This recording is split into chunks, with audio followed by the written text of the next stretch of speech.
This is when I ran into the police. From there, they said, you look like the guy who was involved in the shooting. I wasn't involved in no shooting. I don't have no gun, nothing. My name's Louis Reese. I'm currently at SCI Fayette in Pennsylvania. My case's numbers are 2002 5061 5062. Been in Fayette since 2010. Well, I have 4 brothers, 1 sister that I grew up with. Although my father had 3 other kids outside of my mother, so I actually have 7 brothers. He also had 2 other daughters, so I have 3 sisters. I graduated from Taylor Older Ice, loved basketball growing up. I was shot in the 12th grade, December 27, 1991. I was shot in the 12th grade, but I still managed to finish school. I went on to open up a restaurant in Duquesne just because I love to cook. Between jobs, just a typical young man, loving family. I have 3 daughters and 1 son.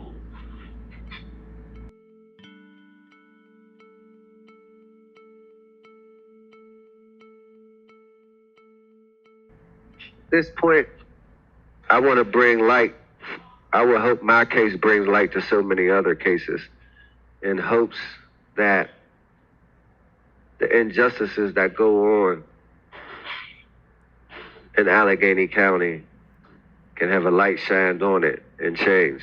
I believe what Krasner is doing is very well respected, and it's the right thing to do. Is how prosecutors should be, and it's not being done in our Allegheny County under our current administrative that they elected.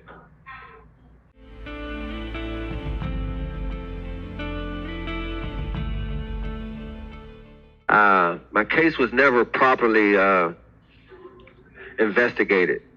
I feel as though the police targeted me. They felt as though they had a case, and then they felt as though I was the person involved in the case due to the minor incident at the bar by me being grabbed, and they just gave me a case. I didn't have a gun. I was just intoxicated. But they ran with everything and made up their own story and their own narratives and did never go with no facts in the case and gave me a case. And this is what's happening too often. And now there's too much pride or ego or power going on to where no one wants to overturn this case when they know for a fact that the finger doesn't point at me. The evidence shows I was taken back into the bar, and the witnesses testified that they were shot within a mile away from the bar. So for all this education with the homicide detectives, I don't understand how this much ignorance can go on unless they just have no value for who we are as people or who I am. I was in 2001, me and my boss, his name is Co. I worked for Co at King Sporting's Good. We were riding around the city looking for different locations. He wanted to expand from the east side either to the west side or to the north side, so he didn't know the city, so I was driving around showing him different areas. When we came to the end of our night, we went to a couple bars. He wanted to go to Club Classic, which is now, at that time, was named the Liquid Lounge, and he wanted to have a few drinks. I can understand why he wanted to go there. So we got in separate vehicles, and we drove to Liquid Lounge.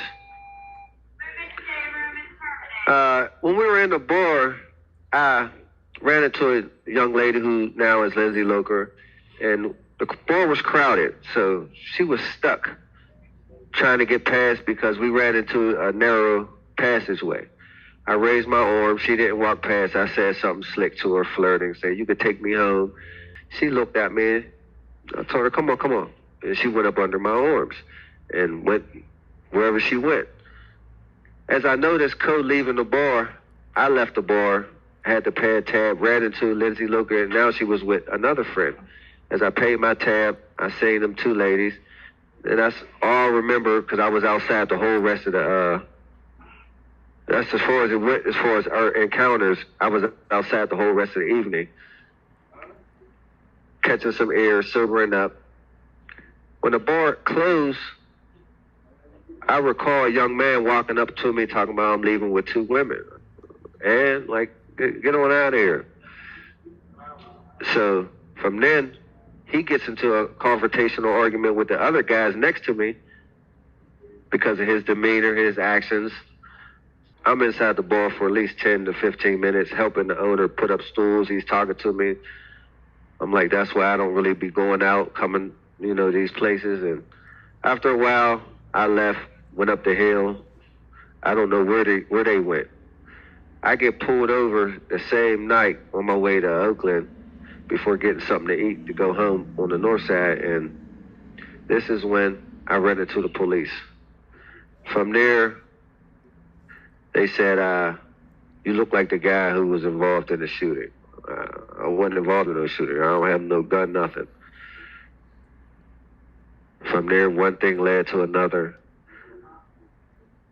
They drafted up this false fraudulent affidavit, said I was picked out of a lineup for shooting someone. And now we're 19 years later, I'm still in jail trying to prove my innocence. The whole investigation did not point their finger to me. They went to the security guards the very next day. The security guards told them they took me in a bar, how long I was in a bar. The security guards told them what direction I went in while I was incarcerated. So they ignored all investigations, their own investigations they ignored. Christina Williams is another homicide detective who questioned the security guards. They told them that Reese was taken into the bar and Reese went up the hill in a different direction. They ignored that. Ian Zer ignored, he's the DA, Ian Zer ignored everything. He even ignored the fraudulent affidavit and just went on to pursue me. What's coming out now, I'm in the federal courts now, what's coming out now is Kevin Crosby is given a deal. They didn't give his probation file to us, and he was incarcerated during my trial and let out after my trial. So we're trying to find out that right now. Under Brady law, I'm supposed to be awarded everything, that evidence that they have for impeachment purposes. Sassanowski, the judge, and Ronald Webby, the DA, along with Ian Zer, refused to give me anything to help me, in my case, to prove that Kevin Crosby was given a deal. Even though he was the victim in the case, he was given a deal to testify against me. Saying he identified me. His transcripts, he said it's a mile away from the club. He never even mentioned Washington Boulevard. His identification is he looked in the rearview mirror and the light shined on and he seen me and heard 4 shots. Them is his words. A mile away from the club. But it doesn't make sense.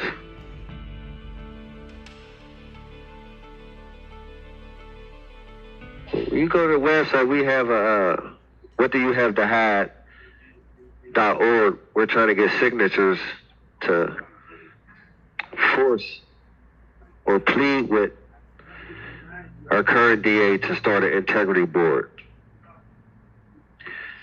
We need an integrity board for someone to oversee these cases. And so that's the purpose of me telling my story, along with helping others, so that we can get out there what's going on. And people think out there getting hoodwinked, thinking that these police are who they are and these DAs are who they are, but they're the real corruption in our system. They're the problem in our system.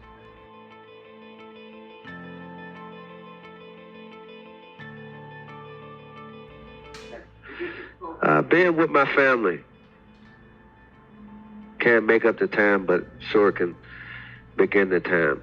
Being with my family, letting them get to know me getting to know them, and spending time.